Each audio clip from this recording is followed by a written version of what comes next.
Racist America, Volume 1. It pains me to see young black people call each other nigger, hence that they put a GA at the end of the word instead of ER, if that's supposed to make it any better.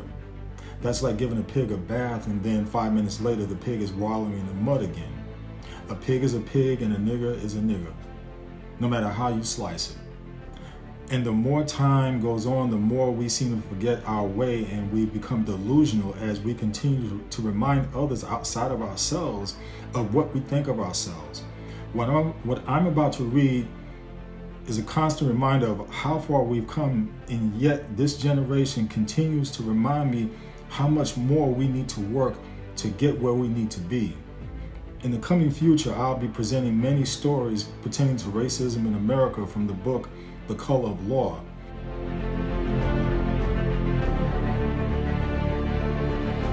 This week's excerpt is called State-Sanctioned Violence. So do you mind if I do some reading for you? It won't be too long. In 1952, Wilbur Gary, a building contractor, was living with his family in one of Richmond, California's public housing projects. He was an African-American Navy War veteran, and I'm a former Navy vet, a former shipyard worker and vice commander of his American Legion post. The Gary family needed to find a new residence. Their apartment complex was slated for demolition because the Federal Lanham Act had required government projects for war workers to be temporary. A fellow Navy veteran, Lieutenant Commander Sidney Hogan, was moving out of Rollingwood, the suburb just outside Richmond, built during World War II with a FHA requirement that the suburb be covered with restrictive covenants. 4 years earlier, though, the Supreme Court had ruled that covenants were not enforceable, so Hogan sold his property to Wilbur Gary and his wife. Nonetheless, the Rollingwood Improvement Association, a homeowners group, insisted that its covenants gave it the right to evict African Americans.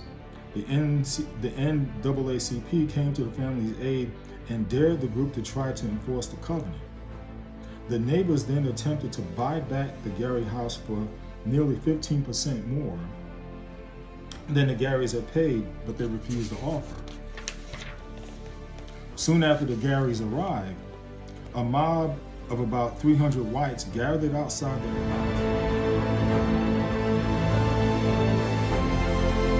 house, shouting epithets, hurling bricks, and one crashed through the front window, and burning a cross on the lawn for several days.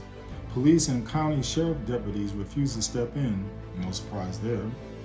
So the NAACP found it necessary to organize its own guards. A Communist Party affiliated civil rights group also provided help. The journalist Jessica Mitford, in her book, which is titled A Fine Old Conflict, described her participation in the group's efforts, which included escorting Mrs. Gary and the children to work and school and patrolling nearby streets to alert the Garys that mobs might be gathering. Meanwhile, the NAACP pressed California Governor Earl Warren, Attorney General Brown, and the local district attorney to step in. They eventually did so, ordering the city police and county sheriff to provide the family with protection, but still the protest and harassment continued for another month. Again, no surprise there. With continued pleas from Wilbur Gary and civil rights groups for the police to intervene, no arrests, however, were made. Again, no surprise. The sheriff claimed that he did not have enough manpower to prevent the violence. Yet a single arrest is probably all that would have been required to persuade the mob to withdraw. Again, we know how these things went, and again, no surprise that this was going on. Now, at about the same time, the Levitt Company began to build its second large development, this one in Bucks County, Pennsylvania, a suburb of Philadelphia, built post Shelley. The Pennsylvania project did not have restrictive covenants, but the FHA continued to support Levitt and other developers only if they refused to sell to African Americans. Robert Merriday, the African American trucker who had delivered material to Levitt's Long Island project, won another contract with the company to deliver sheetrock to the Bucks County site. He settled his family in an African American neighborhood in nearby Bristol. His son Robert Jr. attended Bristol High School, graduating in 1955. He had a girlfriend there, Shirley Wilson, and he recalls that the Wilson family had attempted to move to Levittown, but was rebuffed by the Levitt Company despite the negative publicity that the Wilsons' rejection had generated. He said, I mentioned the flap, the term Robert Merriday Jr. uses in recalling the Wilson incident because such instances were more commonplace than historians can document, and they must have had a profound effect on the awareness within the African American community of how their housing options were limited. It's remarkable that African American families continue to make the attempt to break into white suburban life as they did in the Levittown in Bucks County. By the late 1950s, white homeowners wanting to leave that development realized that it would be to their benefit to sell to African Americans who, because they were desperate for housing, would pay more than whites. So it happened that in 1957, an African American veteran, Bill Myers, and his wife Daisy found a Levittown homeowner willing to sell. Like many Levittown residents, Myers had served in World War II. He was discharged as a staff sergeant and held a steady job as a lab technician in the engineering department of a factory in nearby Trenton, New Jersey. Now, Daisy Myers was a college graduate, and Bill Myers was taking courses toward a degree in electrical engineering. You know, and that's the thing. Whereas, in basically all situations like this, when you have, excuse me, a black family wanting to move into a nice neighborhood, the family was always upscale, upstanding, never caused a ruckus, but yet you had white people saying that they weren't good enough, that they would bring down the neighborhood. Yet these people in general, talking about black Americans, were far more superior excuse me, in their conduct, in their lifestyle, and had everything else going for them more than these white people who did not want them in the neighborhoods. But I continue on. Daisy Myers was a college graduate, and Bill Myers was taking courses toward a degree in electrical engineering when no bank would provide a mortgage because the Myers family was black. A New York City philanthropist offered to give them a private mortgage, and Bill and Daisy Myers, with their 3 children, occupied their new home. A few days later, the U.S. Post Office mail carrier, a federal government employee performing his official duties, noticed that he was delivering mail to an African American family. As he made his rounds, he shouted niggers had moved into Levittown. As many as 600 white demonstrators assembled in front of the house and pelted the family and its house with rocks. Some rented a unit next door to the Myers and set up a clubhouse from which the Confederate flag flew and music blared all night. Police arrived but was ineffective. When Mr. Myers requested around-the-clock protection, the police chief told him that the department couldn't afford it. Oh boy. The town's commissioners accused the state police of meddling because troopers were dispatched with the police when the police failed to end the harassment. It was needless worry. It was a needless worry. The state troopers also declined to perform their duty. For 2 months, Law enforcement stood by as rocks were thrown, crosses burned, and a Ku Klux Klan symbol was painted on the wall of the clubhouse next door, and the home of the family had supported the Myers. The Myers was vandalized, and some policemen assigned to protect the African American family stood with the mob, joking and encouraging their participation.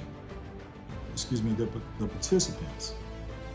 One sergeant was demoted to patrolman because he objected to orders he had been given not to interfere with the rioters.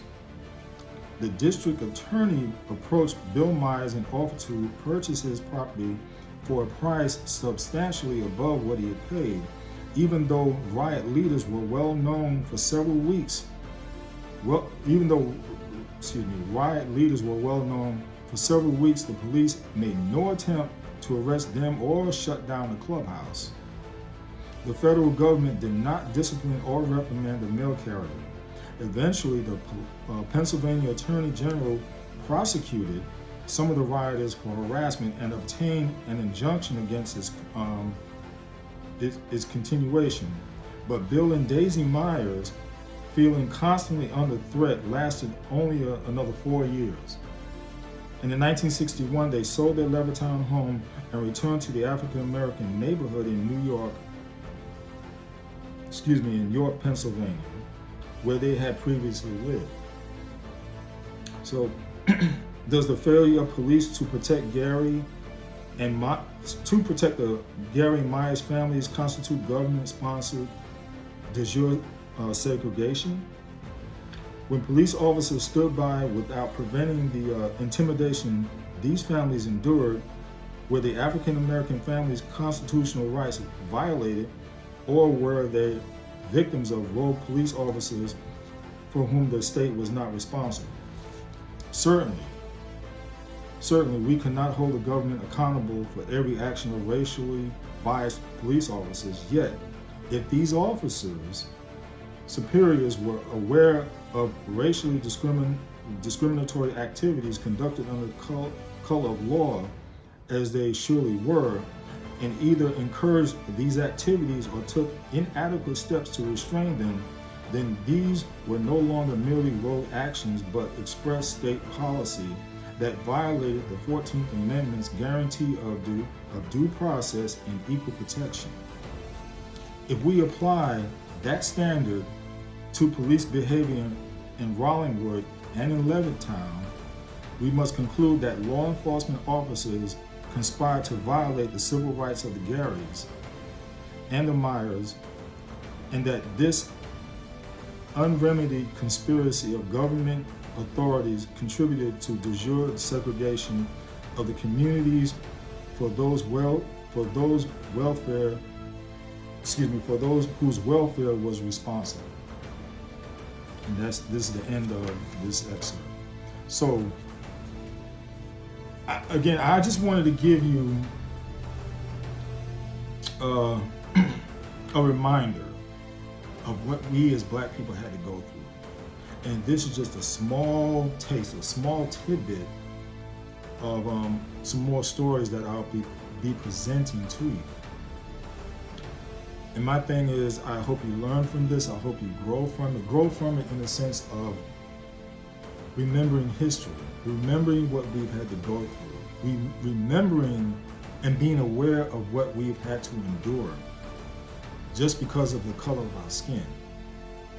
So that's why it appalls me how we as people of color, Black people, African Americans, however you want to slice it seems like how we trample on what was before us. It's like they have no calling of what happened in the past. As a matter of fact, they look at past history. They look at history as if it's a joke. We need to be aware, and I'm talking about this generation. It needs to be aware of what went on back in the day, and not act like, these things never happened. And in minute ways, they continue to happen right under our noses. This is why I put this out here. We have to be aware. We have to be aware. So until next time, enough said.